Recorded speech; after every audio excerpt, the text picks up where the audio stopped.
welcome to Titanium Power Tarot, and today I'll be doing a reading for Virgo. I'm going to write that down. Yes, I did. Okay. So I'm going to be doing a reading for Virgo, and this is for anyone who has any Virgo in their chart. If you do, great. If you don't, great as well. You probably have a message in here for you, so keep an ear out. And if you are a cross watcher, I welcome you with open arms. Heaven knows I was a cross watcher for many a video myself, so I get you and I got you. Now I use the Valentine series tarot deck. I'll also mention that for cross watchers, I might get you and I might have you, but what I'm gonna say, I might get you and I got you, but I might snitch. So be mindful. Now, yes.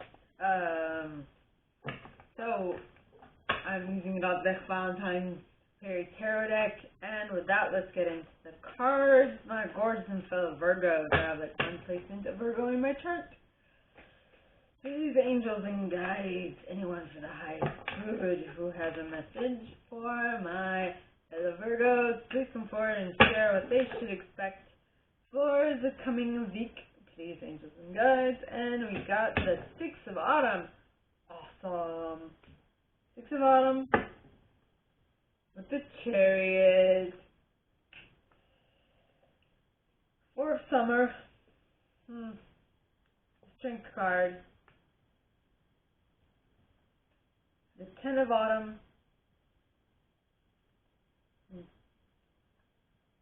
Three of Winter. The Two of Summer. The Lovers. Lovers, the Awakening card, Unity, and the King of Autumn, as well as the Eight of Autumn, and the Emperor. Ooh la la. But Seven of Autumn. Interesting. Okay, let's begin, shall we? Yeah. Okay, so first card, start off your reading, my fellow Virgos, is the Six of Autumn. Now, the Six of Autumn talks of the good you do comes back to you, an unexpected inflow of money, borrowing wisely, or repaying a debt. So you have worked out some kinks, and things are moving in the right direction. And due to that, I feel like you'll be able to hop on the Chariot and move quickly towards your wanted desires. Though what I will keep in mind, what I'll tell you to keep in mind, alright, is that the Four of Summer, Four of Cups, okay, is definitely looming on something or someone. I don't know who this is. I don't know why this is.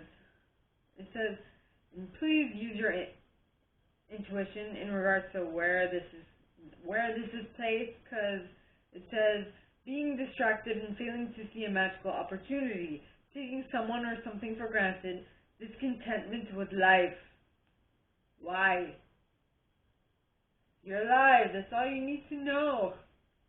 You're still here. Now, I know I'm saying that, and it's easy for me to say because I don't know your specific story, but it's not important, because all you need to know is that you're strong enough with the Strength card, which is Tauran and Leo energy, which talks of the grace and inner strength needed to overcome challenges, the power of kindness and forgiveness, time to embrace how wonderful you are. You got this. You got this. It is awesome. Then you have the Ten of Autumn. Now, the Ten of Autumn is the Ten of Pentacles, and it talks of take the steps necessary to ensure the financial security of your children or other loved ones, making wise investments or planning for retirement, honoring family traditions. You got this. You got it.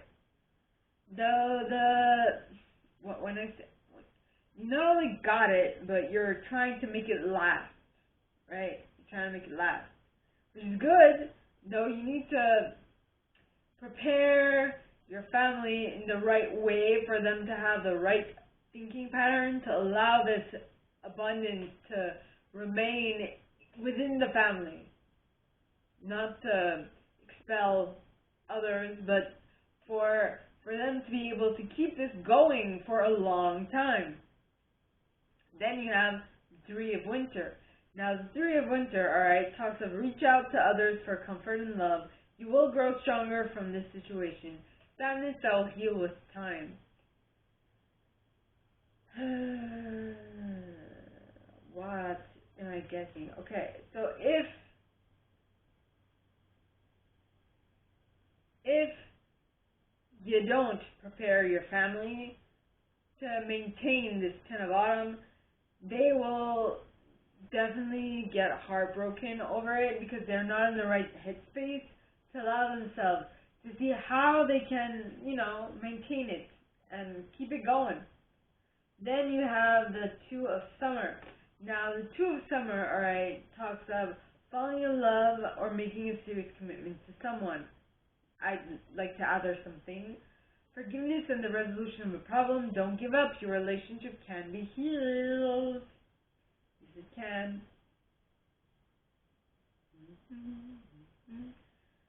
Your relationship with your higher self can be healed. You can make it work. You can. Now, the next card is the Lovers, alright, which is Gemini energy, which talks of true love that is long-lasting, choices made from the heart or return to good health. You can make it work with your higher self if you so choose. And once you do make it work, it's going to be love that is long-lasting. Okay? Now, the next card, alright, is the Awakening card.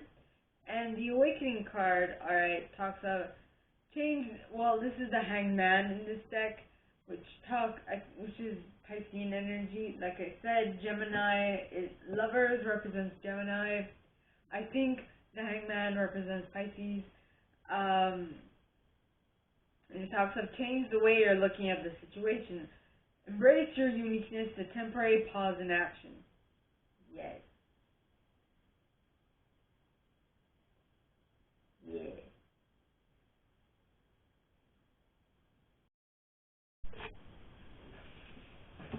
So, as I was about to say, alright, it's a temporary pause in action, and what I was thinking about the time is how, it's interesting that, when, I don't know about all signs, but generally when a sign is,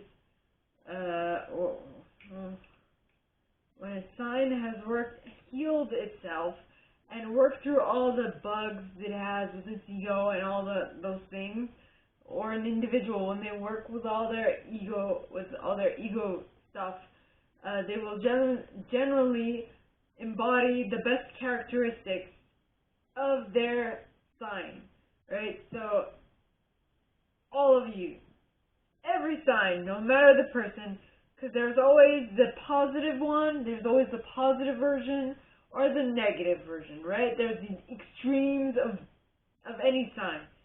And I guess Spirit is here because my nose is itchy, but that's what was popping into my mind. Now the next card is the Unity card, which is a Hierophant in this deck, and it talks of do the right thing for the right reasons, compare traditional versus new approaches to see which works for you, a spiritually minded community. So I feel like once you work through all your stuff, alright, once you heal yourself fully, alright, I feel like you'll be more prone to go towards people who are also healed. Generally that is what we are attracted to, because that's what we're manifesting at this moment in time, so that's what we're gravitating towards, right? So, now the next card, alright, is the King of Autumn. When we get to a state of having healed our wounds, our shadow self, our egoic self, or whatnot, alright, what happens is that we become royalty, quote unquote, right? We become able to manage ourselves to the best of our abilities. Now in real life, not all royals are amazing and not all royals are healed fully, but I mean, I'm just saying, right? Royals and tarot. Now, the King of Autumn, right, talks of a compassionate, accomplished, charismatic, and gifted individual. It says, be assertive when it comes to what you know is right. Everything going your way. A good person or company to work for. Yes.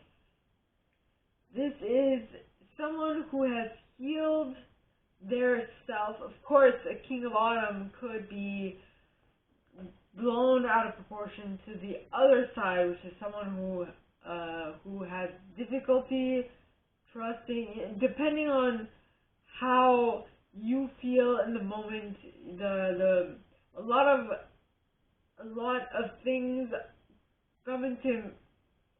go into play about this and whatnot, and I don't want to go too deep into it. So heal your shadow self, and you'll be the best possible version of your sign, or the best possible version of the royal of your element, is what I'm getting.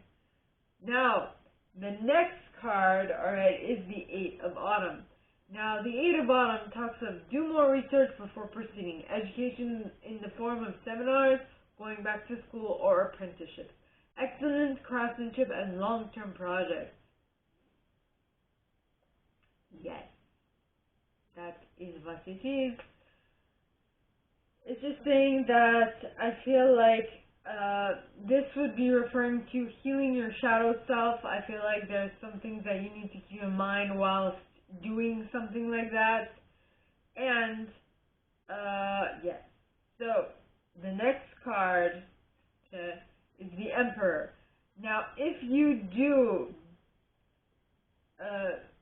heal your shadow self, if you work on your ego, if you do all those things, I feel like you will be able to embody the Emperor, right? Not only the Emperor, but do we have a Queen in here?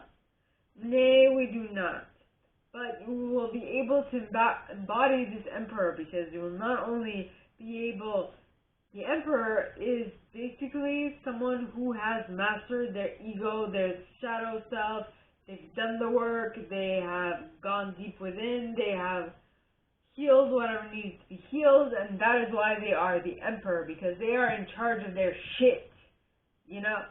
So, and that is, if you want to be the Emperor of your life, you don't have to be a male or female, you just have to be able to embody the characteristics of using logic and structure to increase your success, getting organized, a firm but compassionate leader. If you want to become that, what is suggested is that you heal your shadow self, you work on your ego, and you do all those things, right? Now, the next card, being the Seven of Autumn, is just indicating that this will take some time. Though it could be taking some time for two different reasons. One is you don't have the right mentor to help you get through this quick enough, or number two, which kind of buys into the same thing, you are doing it alone, or you don't have the right mentor to teach you and to guide you on the path of healing the shadows, your shadow. So, with that, my gorgeous and fellow Virgos, this is all I have for you guys this week. If you like this, and if you'd like me to go deeper into your specific situation, please contact me at the email in the box below, and it'll be my pleasure to assist. In that same box, you'll find a little description of this video and my price for private readings, as well as my email to send donations to on PayPal if you feel so called. And with that being said, my gorgeous and fellow Virgos, I wish you guys all a very good week, and I'll see you next time, okay?